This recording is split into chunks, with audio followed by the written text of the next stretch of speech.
ยได้เดี๋ยวค่อยออกไปเดี๋ยวออกไปเดี๋ยวอ้อยต้มไก่บ่มานี่ด้วยโอ้ยเนาะกูละเงินหลายค่ะเนาะเมื่อไรกับส่วนตั้งแต่ผัวกูออกจากบ้านสู้เป็นยังไงผัวกูไปสักคนนึงนี่มันไม่เป็นแต่อยู่จังน้อยเลยติ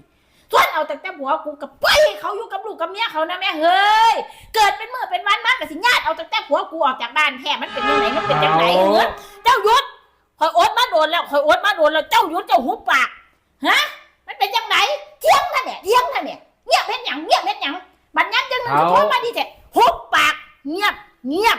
คอยสิจัดการเองคอยสิบ่ให้เจ้าออกจากบ้านช่วงเนี่ยมันออกซุมือโพดหยุด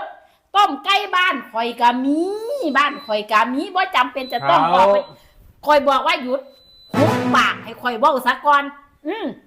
บ่ต้องเป็นบ่ต้องจำเป็นเจ้ากับเบิ้งเนี่ยเจ้าคุยกับไผ่นะอีแม่เด้น่ะนะ